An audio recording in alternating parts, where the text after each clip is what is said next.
Hey Internet, it's RJ. Welcome back. Thanks for tuning into the show. Now, happy Halloween if you're watching this the day it comes out, and if you're not, that's okay. The questions are still good. But before we move over into November, we must, of course, do our monthly Q&A to wrap up October. Normally the Riddler goes up. This time I think it was a picture of a Joker around a bunch of pumpkins, but I mean, like, close enough. 'Tis the season, right?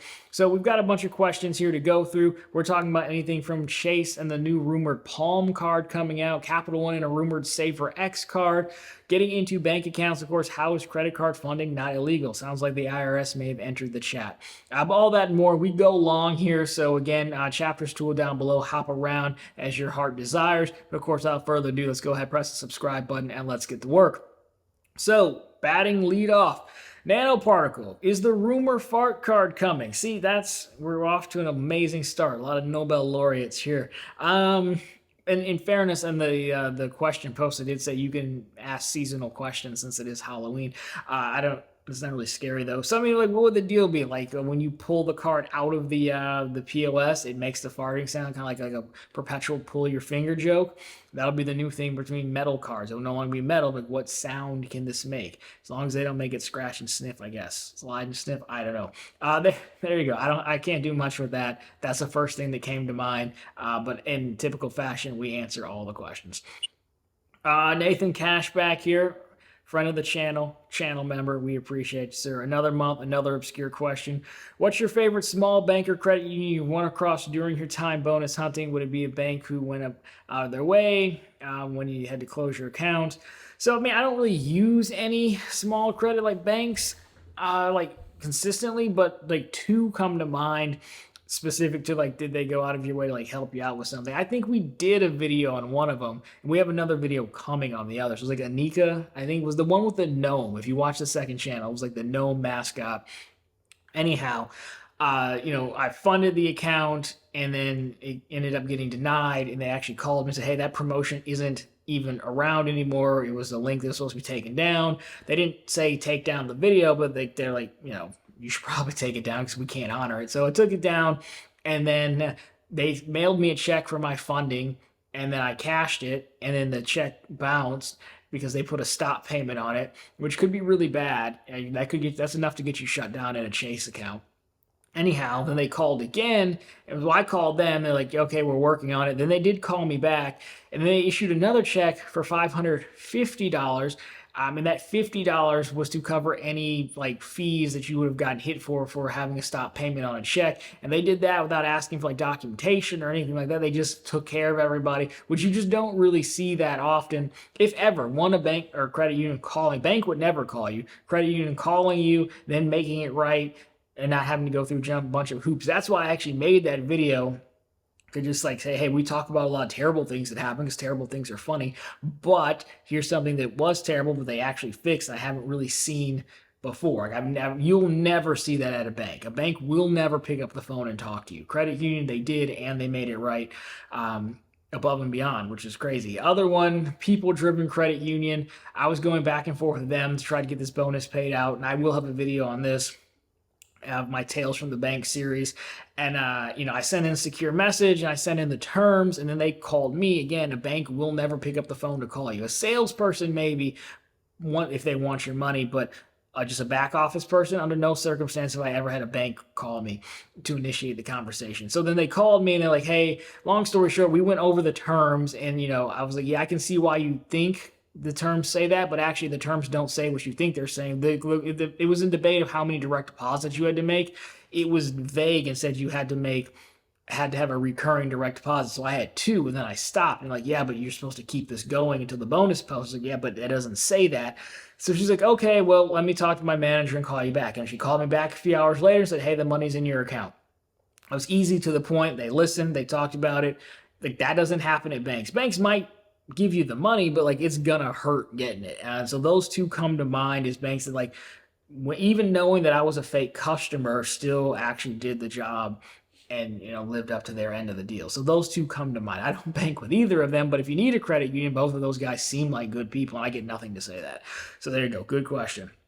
Curmudgeon here. RJ, looks like big moves coming from the House of Diamond, a business CSR, the Palm card rumor coming next year, and Project Emerald still scheduled to roll out as well for a private client. What say you? I think the Palm card is like rumored to be like a business platinum competitor, which is a tough spot to be in. But the good news is we know what it has to have. So the rumor is from the good doctor that I saw at the time of taping, $700 annual fee on the Palm, matches the platinum, $400 travel credit, and in I hate credits, but in Chase's defense, that's the best credit out of that and like Wells Fargo's Journey credit because it just works, right? The travel credit, when I had the Sapphire Reserve, like you swipe it in a parking garage and you get paid out. You didn't even mean to, right? So if it's $400, like that's pretty good. I don't think they're going to go with a ton of multipliers. Like we've seen, like Platinum goes like one high multiplier, 5x travel. Chase likes to stick down the 2 to 3x back multipliers. And I think you'll still see that on the Palm, and you'll probably see some more. I hate to say it, but probably more like lifestyle credit. It should be somewhat business focused. Like I could see it getting, it's not going to get like the 5x back that the Ink Cash gets on cell phone. It could get like a cell phone credit, which would be somewhat annoying because then, you know, that card has a cell phone credit, but you want to pay with the Ink Cash because it gets you the 5x back. I do think it'll fit into the Ultimate Reward ecosystem is where the Ink Premier didn't. I think that kind of hurt the Ink Premier a lot. But I think they go the credit game, not as severe as American Express does. Again, that $400 credit's a lot easier, but I think you could probably see something like cell phone and internet.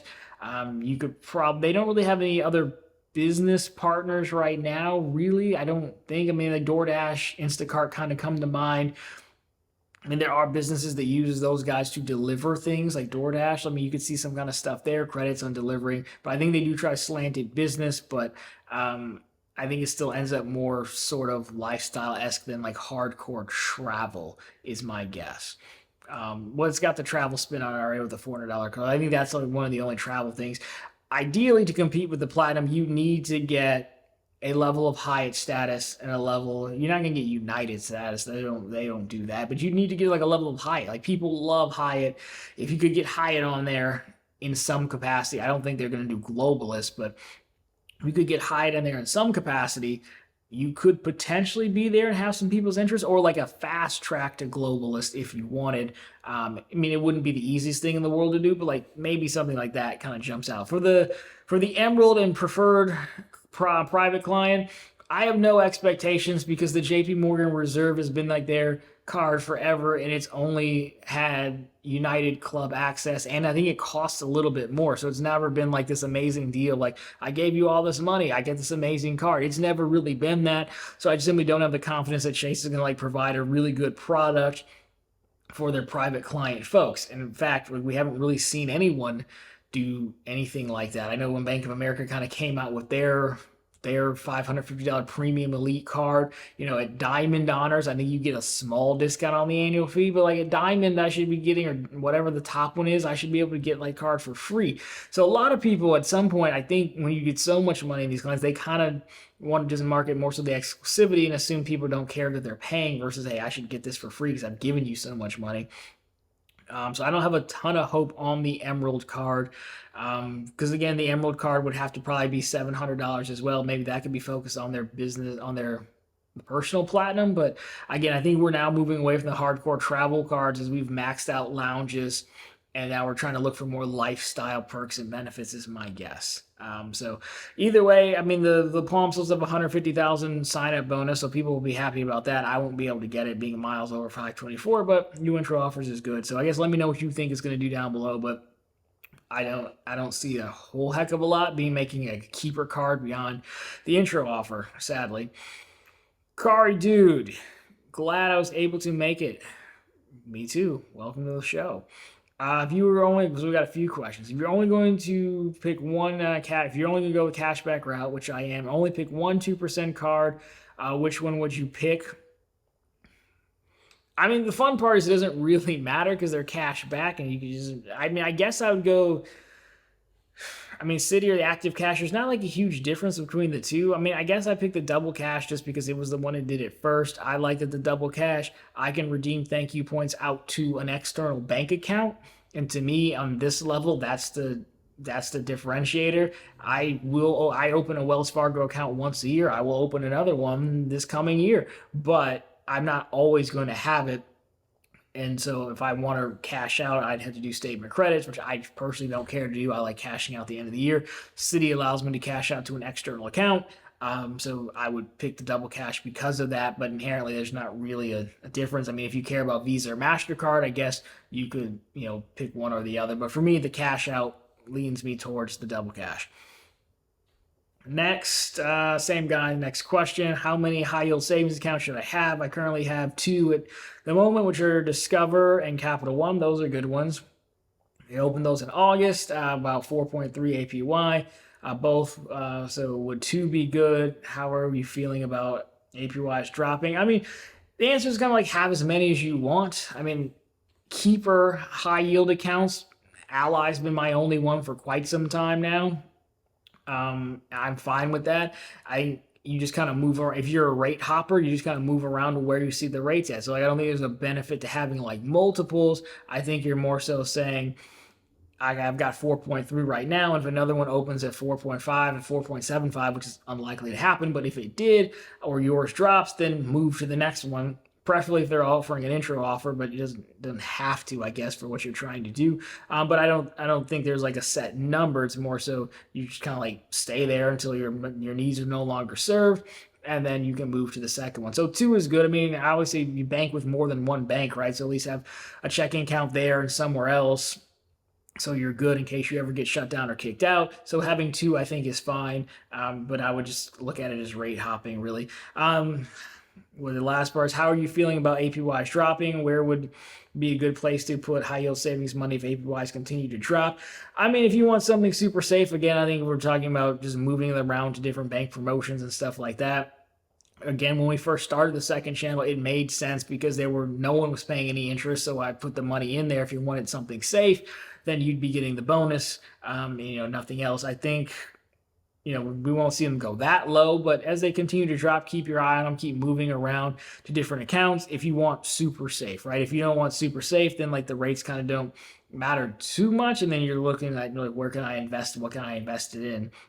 I don't know a ton about that. I'm always more like an index fund person because I don't really do stock trading and things like that. But I would say just kind of keep your eye out, keep moving around. Eventually, banks will still always want to go on cap raises eventually to get more money to, loan out or something. So that's kind of what I would look for. But they will drop. By how much? I don't know. It's never like this mass drop that people think it is. It's more so that one rate cut starts to signal more coming. And so probably sometime mid next year, then you'll have lower rates. But then again, I think you just kind of look at different places to put your money, depending on what you're into, to your question. Who will win the World Series? I have no idea. I guess I'll pick the Yankees. I don't hate the Yankees. I mean, the Dodgers are kind of like the Yankees. I mean, they just decided, hey, we're going to spend a ton of money and get all the people. That Ohtani thing has been hilarious. Like, are you sure he wasn't betting? And we just all kind of forgot about it and let him bury his interpreter. I don't believe that for a second. I guess I'll go with the Yankees. I know the time of taping, they lost the first game. The series will probably have played a few games by the time you're watching this. But I'll pick the Yankees for no reason other than I like them. But I usually like the bad guys.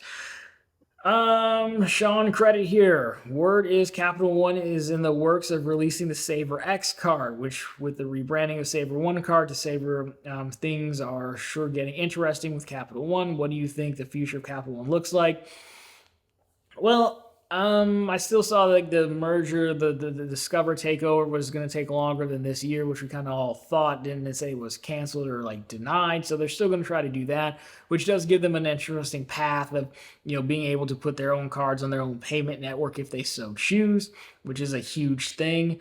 I think they're going to leave the brand separate. As far as the Savor X, I actually haven't seen that rumor, so I don't know for sure. But to me, if you say Savor X, I start thinking it would have to be something that fits in underneath the Venture X card. The Venture X is a tick under like 400. I think you're probably talking about a $300 or $325 card. I feel maybe even $250.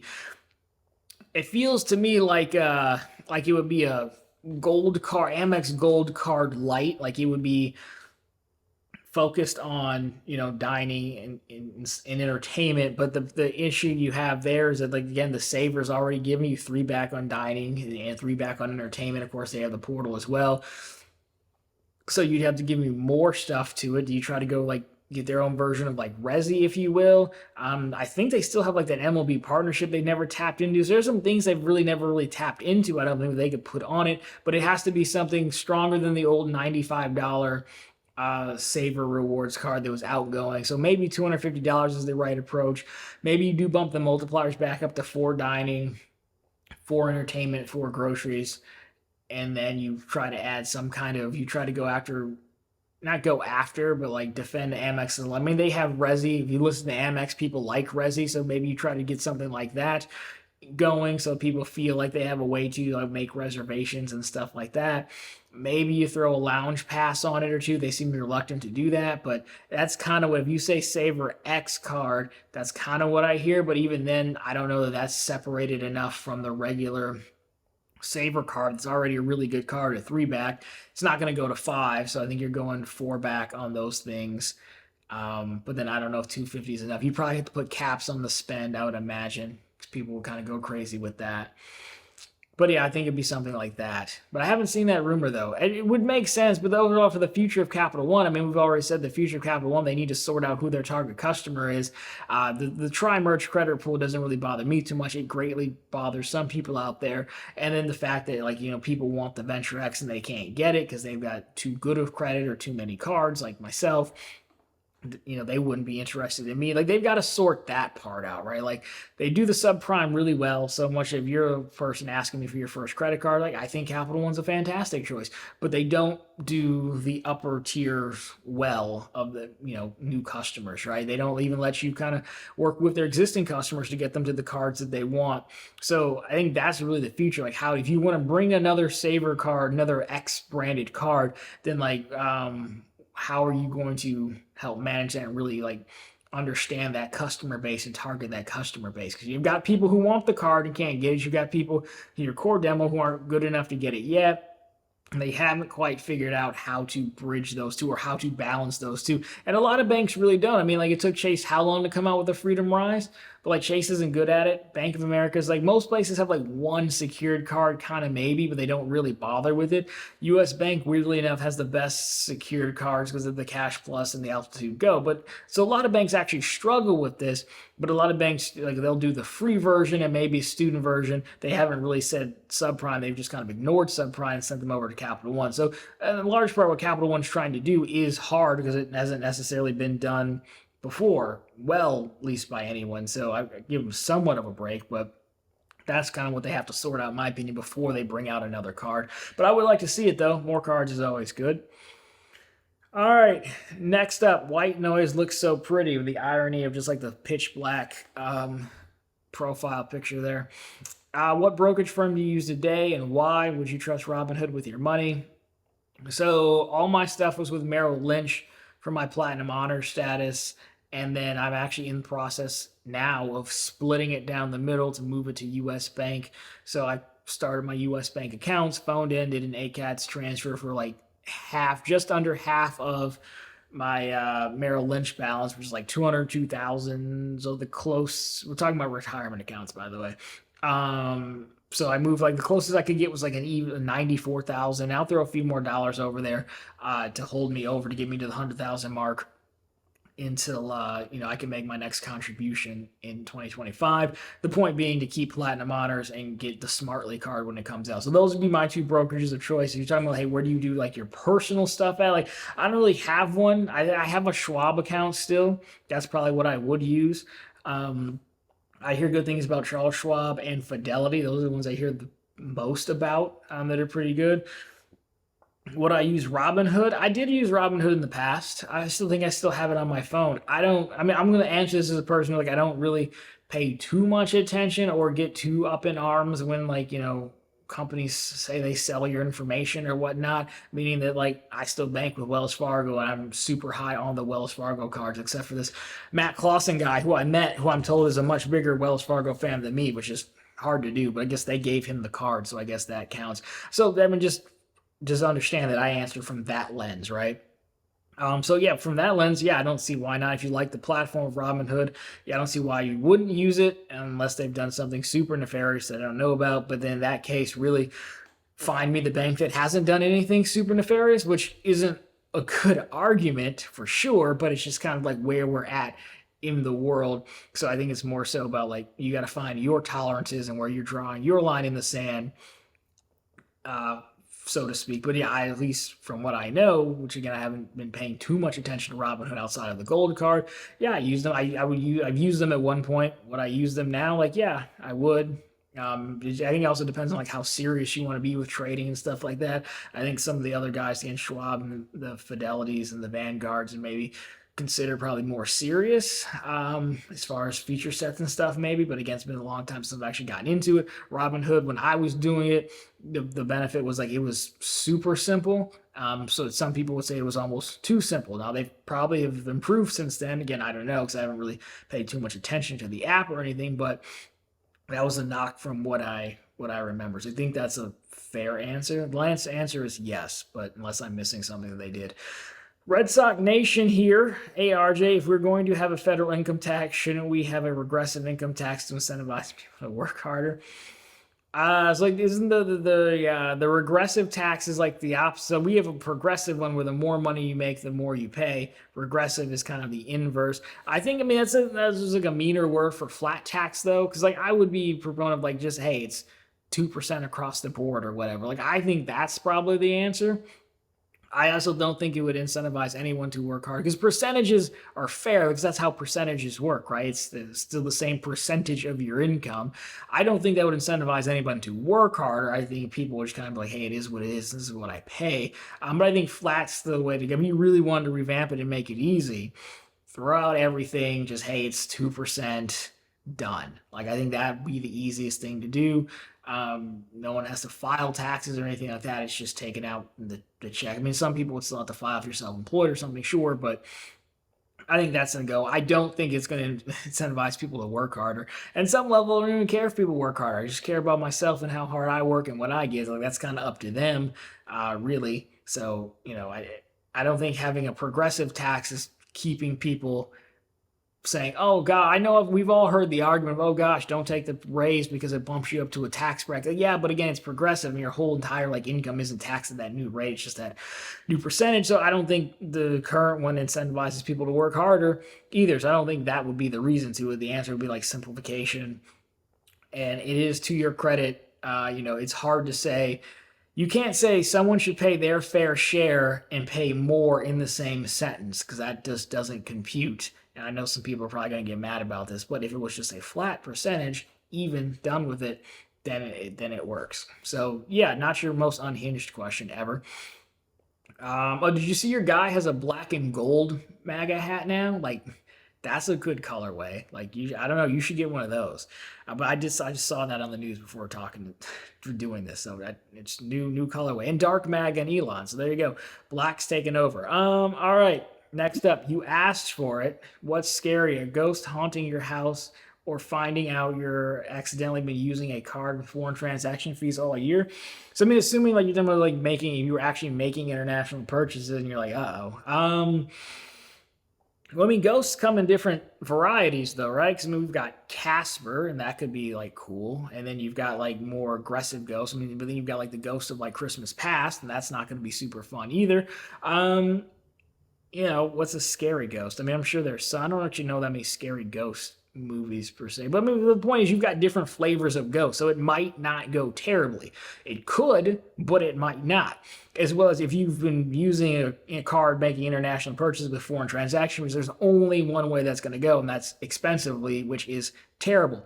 So really, I like my chances with the ghost. I'm a delightful person. People like me. I can make friends with the ghost. So I think I go with the ghost, and it's really only a problem if you're going to sell. Plus, if you make friends with the ghost and you've always got like a, alarm system built in type deal, someone can help you out when you're away. You really only have to disclose that. I mean, I don't even know if you'd list that on the seller's disclosure if you ever sold it. I keep pressing the back button. So I'm going to go the credit card fees would be worse by far. I will take the ghost. Now, I don't know what's going to happen when I go to bed tonight, but we should knock on wood. Good question. Halloween Spirit award for you, sir. All right. Chris, would it be a bad idea to try signing up for business checking accounts and credit cards if I don't actually have a business? Oh, you must be new here. No, it'd be a fantastic idea, right? So we've got if you go to Run on the Bank, there's a whole one-on-one playlist. I know we've got one here as well about business cards and business checking accounts over there, right? But the gist of it is what constitutes a business is very broad. Very broad. Like, have you sold on eBay? Have you had a garage sale? Congratulations, you have a business. The vast majority of these things don't check. They don't check. So what you want to do is open them up as sole proprietorship, which is your name as the business, your social security number for the tax ID. As long as the business has been around for longer than a year, probably, and generates some income, whatever income you're comfortable putting down, you're likely to get approved without fail, especially on the credit card side. On the bank account side, still the same thing. They just ask a few more questions, like, hey, well, the credit cards could ask it too. They often want to know what type of business you're in, and they don't care one bit. What they're doing is they're screening to make sure you're not in gaming or adult entertainment or like drugs or something like that, things that they just don't want to be a part of. But you're like, hey, I cut grass, great, business, whatever. So there's that. But they don't follow up and ask for documentation. Bank accounts, sometimes the smaller the bank, they will expect you to have articles of incorporation, which is basically like the documents you get from the state when you file an LLC or an EIN or something like that. They will expect, sometimes, it's very rare, like a handful of banks a year I run into expect you to have this stuff, right? It's usually a tell it if you have to go into the branch, they might want it. And we can still get around some of that stuff. Like at one point I went down, before I had a real LLC, I went down to the county and bought a $10 document that was called a certificate of assumed name, and that worked, right? So, but you got a long time before you get into that. Like you got to work through your Chase cards and your major business bank accounts and all that before you start to run into things like this. So yeah, I would say absolutely try one thing. I tell everyone, try one. The Inc. 900 offers are going away soon. I would start there. Really, the Inc. Unlimited is 900. I think I've got an affiliate link over at profitablecontent.com if you want, or use a friends or what have you. But I would start there. You open one, see how it goes. Great. Once you get the feel for it, then expand to another. But that's definitely how I do it. I did it before I had a real business. Now I have one, and I still open. Another thing I'll say, I still open as sole prop. I only open as LLC, Profitable Content LLC, if it's a real business thing like my American Express account, or the bank is being uptight and they expect an L, so then I have the documents, whatever, here. But I still open a sole prop because I'm just doing it for the bonus. So yeah, 100%. Get into the game, my friend. Let me know if you need anything. I can walk you through in more detail, but we should have enough videos to cover it. Stu, how are there no rules against credit card funding a bank account? IRS has entered the chat. So there's rules and laws, right? So rules would be like the credit cards all list like, hey, cash equivalents are frowned upon, right? They all say you can't buy Visa reloads, can't buy gaming chips, things like that. Now, do they enforce it on the back end? It's totally up to them. But by the terms and conditions of a credit card, you're not supposed to buy cash equivalents. That would kind of be, you can make the argument both ways, right? Is funding a bank account, wrong or not by those terms? I would say, yeah, we know what we're doing, but most of them don't enforce it, right? That's the good news. Now, how is it legal is a different story. I mean, it's 100% legal because, you can do it. Worst case scenario, the transaction you're performing is a cash advance, which is legal, taking your credit card, getting cash from it. Like, that's a thing you can do when you go to checkout at like the store sometimes. They used to do it a lot more. They used to ask you, do you want cash back? And like that would be, it could be a form of cash advance back. And some credit cards, I think like Discover has a deal with Kroger or something, for example. But that's effectively the same thing. And the government doesn't care as much because you're taking money from a known source and it's all got a paper trail. So you can say, I'm using my Bank of America card, but they can see this money got pulled down from your Bank of America credit line. You took it and you put it here. They care far more about money that they can't trace or can't find. So there's nothing illegal about it, or the banks simply wouldn't do it because the banks just, they just want to stay out of trouble and keep banking tons of money. So it's totally legal, totally fine. You can run into issues with the actual bank, and do they honor it? And, by giving you points for it, because sometimes they'll still process, but if you go back and look, maybe they don't credit you points, or they'll just hit you with a cash advance fee. That's a separate thing. But legally, it's all known money and they can see the whole transaction and everything. So like they don't care. So there's no issue. I credit card fund all the time. Any chance I get, I fund with a credit card, my friend. Again, it's not for everyone. Don't feel like you have to if you're not comfortable with it, but I do it. No issues. I'm on the internet talking about it. No issues. So it is definitely not illegal. Abduali here, channel member, friend of the show. RJ, what's your election pick? Like, did you collude with Red Sox on this? And will you be on Red Sox Nation TV? I don't know if he started his podcast yet. I think he was going to. I've asked him a few times to start his podcast, especially again with the black and gold hats. I think we look pretty sick in the black and gold hats, man. I'm just saying. What's my election prediction? Because I have to answer every question, so now we're going to make everyone mad. Trump wins, and it's not close.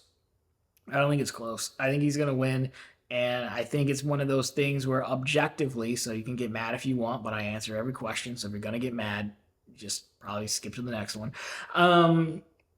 We've made it so that, like, if you went to work wearing a black and gold MAGA hat, like, that's probably grounds for getting written up. But if you went and wore a I'm riding with Biden t-shirt, I don't know if Harris has any merch or not, right? But he had those cool shirts that said I'm riding with Biden, which is a cool slogan as aviators, right? You'd be fine. And so as a result, we've made it that like a lot of people aren't comfortable saying they're going to vote for one person or the other. So maybe when they're seeing all those polls and they're like, hey, it looks close. I don't think it actually is close. I think people are lying because we've made it weird to vote for one person over the other. And I think that we saw that when it was Hillary and Trump back then. All of a sudden he was doing standout shows and everything. And, they're like, it's close. It's like, well, not really, because you've made it so that they can't publicly vote for him. And I do think I've seen a push for him going on podcasts and things like that with comedians. And I don't know all these people, but I know their faces if I see them scrolling. And I don't see the other side doing that. He seems to at least be making the push to go to the people. The McDonald's stunt, yes, it was 100% fake, and those guys were totally paid. It was still funny, though, right? It made the rounds. It didn't help that McDonald's had an E. coli outbreak afterwards, but I think he's just playing a next level game. I think he's playing into what people want, which is showmanship, is what you would expect from a guy who's been on TV for 30 years and has his own reality show. And I think that's enough. Remember, I'm not talking about you specifically. I'm talking about the masses of people. I myself don't know enough about these policies or anything. I watch for the entertainment because the battle between them is funny. That's why I watch. Honestly, I have no idea about his policies. I'm not a qualified voter. I'll be the first one to tell you that. I will vote, but I'm not qualified to be voting. But anyway, so that's my pick. That's why I think he'll do it. Red Sox Nation, you guys work it out. I'll send you my rider, and we'll stream live that day or something and see how fast we can get canceled. So anyways, there you go. Those are all the questions answered. The last one, surely polarizing, upsetting. We wouldn't have it any other way. But of course, thank you guys for writing in, of course, on Halloween, no less. If you like this one, drop me a thumbs up down below. If you found it particularly interesting, consider subscribing to the channel. So we're posting content just like this every single week. And of course, we're right back here every Sunday with all the news you can use in the week that wasn't credit and finance. And of course, every single day over on ProfitableContent.com, which is the channel's blog. It's always linked down below for you and on the channel homepage. Anyways, guys, that'll do it for this one. As always, thank you so much for watching. I'll talk to you very soon in the next one.